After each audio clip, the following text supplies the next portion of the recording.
The evaluation of risk in junior tennis players has been an important research interest of mine.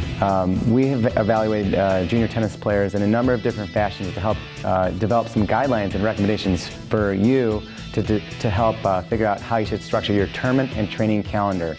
First of all, we did our first USTA study evaluating over 28,000 match exposures in junior national tennis tournaments to see what the risks are of developing a medical withdrawal within a tournament over a one-year span. We found some pretty interesting data, some of it which is intuitive and some of it which was helpful for us in determining some tournament recommendations. Number one, we of course did find that as your age increased from 12s up to 18s, your risk of medical withdrawal significantly increased at every age distribution, which is consistent with most data within the sports world, where as you get older, it's more likely you'll get injured and may not be able to compete.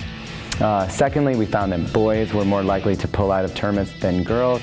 Of course, singles more likely than doubles, and of course, much more likely is to pull out in the back draw or consolation versus the main draw. But what we found most interesting was actually the risk of injury after a cumulative amount of matches, and that match number was 5. Once you got to 5 matches, you were much more likely to pull out of the tournament or have a medical withdrawal. And again, these are in supranational tournaments where most kids were trying to stay in the main draw. We even did this while pulling out the consolation matches and evaluated them again, and looking at only main draw matches, again, the number was 5. So we try to exercise caution in those tournaments where you're going to be playing 5 or more matches regardless of whether or not it's singles or doubles. And we do understand that many tournaments are going to be structured where you'll have to play many more, but maybe consider extra time period after that, or work on recovery methods, which you can learn from ITPA as well too. So then the follow-up study to that was actually trying to annualize or look at what the risk of tournaments is over an entire year. We looked at boys' tournaments and over a couple of age divisions, and randomly sampled 25 kids from each of the age divisions, and to see what the risks are cumulatively over a year. And we actually only looked at singles matches, and we found that surprisingly only at 40 or more singles matches in a year were these junior tennis players more likely to suffer medical withdrawals throughout that year, which is actually quite a low number when we see tournament volumes and match volumes that exceed 100 matches per year, particularly for the higher level ranked player.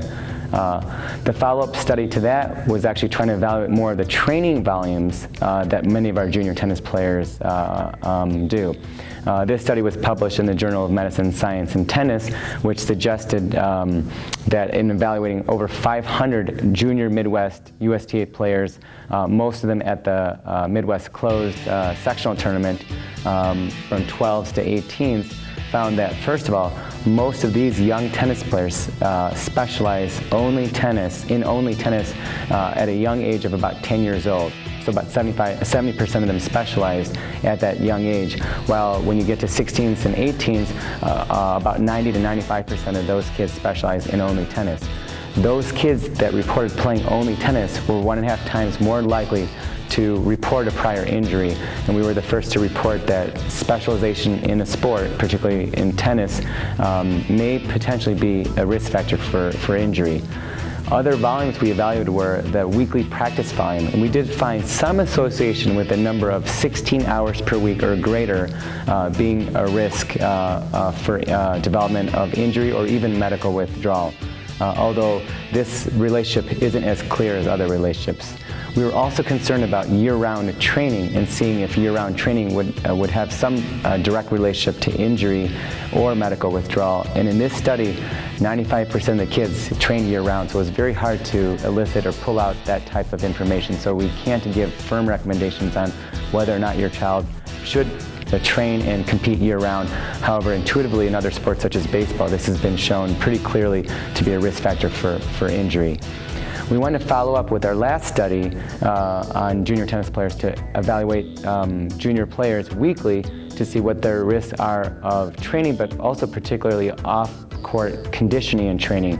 We found something very interesting.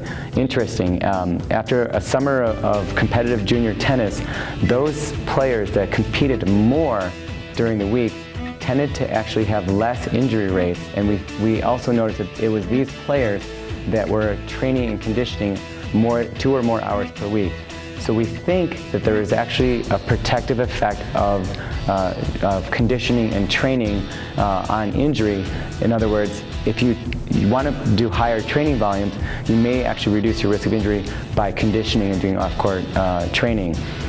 So in summary, I think we have to be careful about our weekly weekly tennis training without conditioning or off-court training, particularly if they exceed 16 or more hours per week, and tournament volumes annually that exceed 40 matches per week per year, and also if we exceed 5 or more matches within a tournament. So this will hopefully help you keep your junior tennis player on the court.